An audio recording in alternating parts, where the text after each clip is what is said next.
After using the ECOVACS T90 Pro for 5 months, I'm taking you through my honest experience.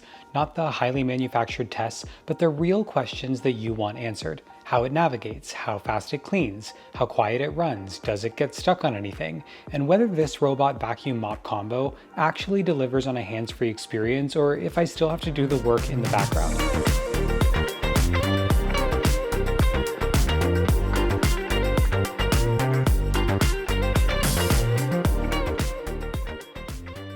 A quick disclaimer that ECOVACS is a sponsor of today's video. They provided the T90 Pro for the review on the channel, and they gave suggestions on topics to share our honest opinions of, but the results, the opinions, and the tests are real and unfiltered. Now, let's get started. When we're talking about robot vacuums, there's two main things that it has to do well. On one hand, it has to be a good robot vacuum, generally good suction, ability to clean a mess. But on the other hand, this is a robot that needs to navigate your home. Basic stuff like the most efficient pattern to clean, but then things like recognizing what's a threshold, what's an object, what's a staircase, and then making a decision of how to tackle that or not. Like on the vacuuming side, this is a really solid product. Dust, debris, and the ability to vacuum typical floors is great. Then you add on the fact that it recognizes carpets in your home, and it actually increases the suction on the carpet to better clean. With blast high airflow suction, it reaches up to 30,000 PA of suction, perfect in a practical use for a semi-high pile rug that you see in all of these videos. But then the better, more important part of vacuuming is the main brush design. ECOVACS calls this Zero Tangle 4.0, but basically if you look at this compared to an older vacuum model, the brush is noticeably different in design, angled in a way that shuffles hair through it so that it doesn't get tangled at the end of the brush like other vacuums would. That might actually seem minor, but if you have pets like I do, on past models I had to clean the hair out of the brush every single time I used it. With this redesign, you effectively don't need to maintain the brush at all after running because hair just doesn't get caught. One of the main reasons to get this specific robot is for the improved mopping, and that's because of the Osmo Roller 3.0. If you're new to robot mops, this is a single spinning mop roller that can continuously scrub your floors as it cleans. But on the inside, it's actually providing a continuous water flow while the roller spins up to 200 RPMs to constantly keep the mop and your floors clean, which is really cool to see. But as somebody who's used a lot of mops, this roller is significantly longer than the others on the market, and that means it covers larger areas faster, making it more efficient, which is a noticeable improvement. Plus it adds the ability to extend that roller up to 1.5 centimeters with TrueEdge 3.0 to reach along baseboards easier, but also just practically reaching tighter to objects as it navigates your home. So on the cleaning side, the T90 Pro is actually perfect for my needs, but like I said, there are two parts, the cleaning and then the navigation. So how well does the T90 Pro navigate my home? I'm not talking about navigating around a dog toy, but instead the ways it navigates over thresholds versus a desk leg that could be seen as a threshold, or tackling my stairs that have a threshold but then they drop and it has to make sure it doesn't fall off of them. Well, in this case, honestly, it's a bit of a mixed bag. Generally, the vacuum is great at tracing your home and then determining the best pattern to clean it with. Like it even recognizes carpet, which you can see in the app. I didn't set that up, it just recognized it by itself.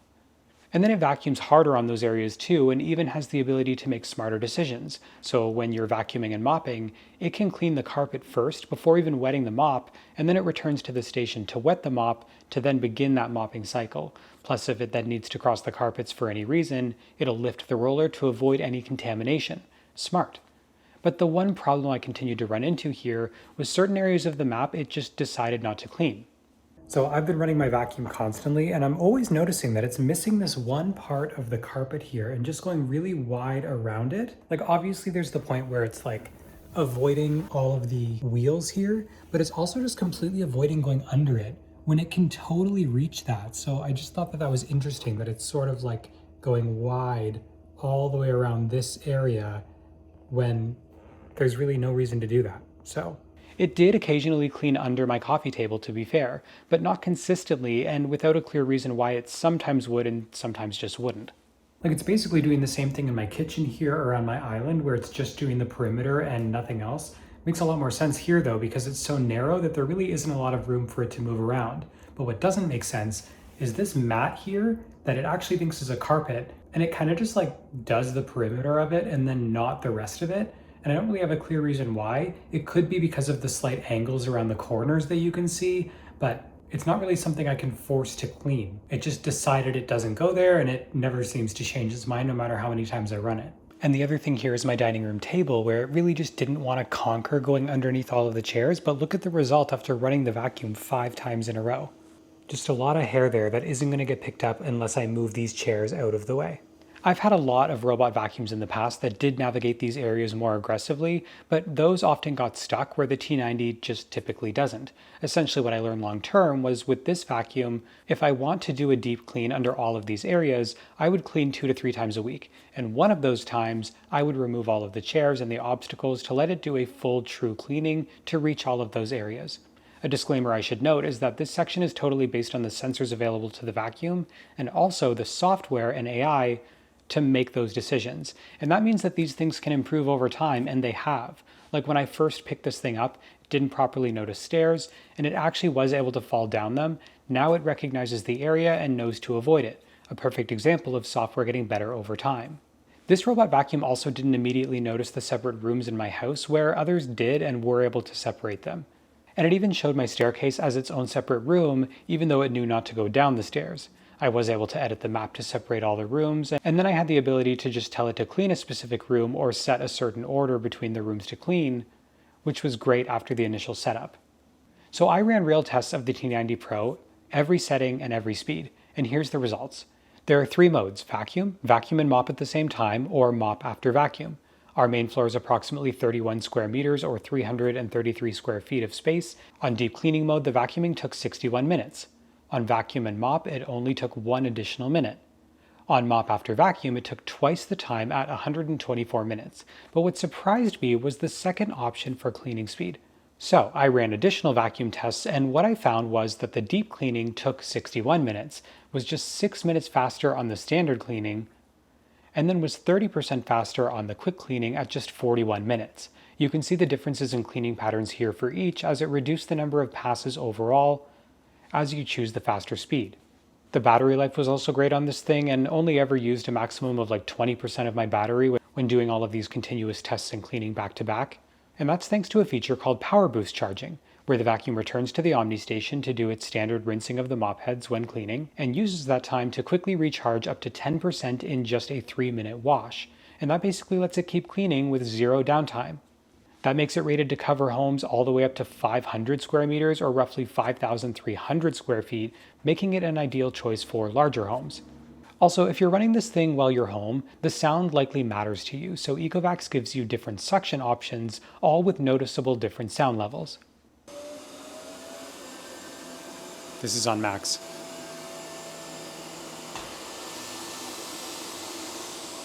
It's way too loud. Now it's on strong.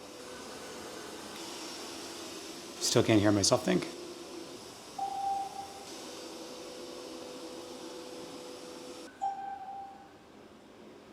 Okay. Quiet's not so bad.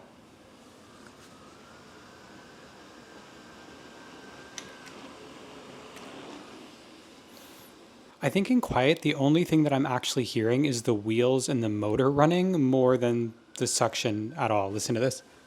It's obvious that the quiet mode is way quieter, where I'm not hearing the suction, but that also means it isn't producing hard suction, so it's definitely a bit of a trade-off between noise and suction power. I cannot believe I've gotten this far in the video and I haven't even talked about the base. Like, if the cell is a hands-free robot vacuum, it makes sense that the base station would take care of a lot of that maintenance. We've got a traditional dustbin for the vacuum to auto-empty. Traditionally, you'll need to replace this after about 50 hours of running. If you run this thing once a week, that's nearly a year, plus the app keeps track and it tells you when to empty it. The top has a clean and dirty water tank for hands-free mopping, plus a cleaning solution dispenser located below that can automatically mix into the water for a thorough clean. It also adds it to the dirty water tank to auto-clean that, leading to less sludge and generally less odors, which could happen quickly on other models, and is way better on this one. Also, when you're done mopping, the station has temperature-controlled mop washing up to 75 degrees, and then it does 63-degree hot air drying to keep it clean and odorless. The wash tray is also redesigned on this one to be removable and easily clean, and is designed to not even need to be cleaned for up to 150 days. Like, as a whole, this is an awesome base station that does live up to being hands-free. There's a lot of really great tech that makes this thing work well. Like, for instance, you can speak to your vacuum. Okay, Eco. I'm here. But it actually gets a lot cooler than this because it has Agent Eco, an AI agent that understands natural language, so you don't need to know the exact command to tell it. Just tell it what to do as you normally speak and it understands. No app required. Clean the carpet. Okay, I'm going. But if you want an app, it has one. Choose what mode you want to clean on, down to things like the water level or how deep to clean. You can even see the live decisions it's making while it's making them, which is really cool to see. The only thing is that this app doesn't feel completely refined to me. Animations are a little longer than I want them to be, and it does take a couple of taps and swipes to accomplish what you want to do. Between being able to speak to this thing hands-free or the ability to set schedules to clean, you don't actually have to use the app, so it is up to you how you interact with this thing. Go home. Okay, back to station. I would love to take advantage of the advanced scheduling, but my schedule is all over the place. I never know when I'm going to be filming or in the house or out of the house. So because of that, I actually love that this thing supports shortcuts. Basically, I have 3 robot vacuums, one on each floor of my house, and to open the app and run each one would be a bit annoying. But now, with a simple shortcut, it just immediately can start cleaning all of them at once. A shortcut I place in my control center, a shortcut I place on my iPad that's mounted on my wall in my home. So it's so satisfying to just tap one button and instantly have it clean my whole home across all of my floors. When it comes to real-world use, generally it cleans my home well. It cleans faster than other models, the Osmo roller is better at cleaning with better scrubbing, and it doesn't get dirty or musty like other mops would. The vacuum, with the redesigned Zero Tangle system, actually does deliver on managing pet hair in my house without me needing to free up trapped hair a single time in my tests. Really, the only problem is the navigation, but like I said earlier in the video, I run it multiple times a week, and then about once a week I take up chairs and obstacles to do a more thorough clean.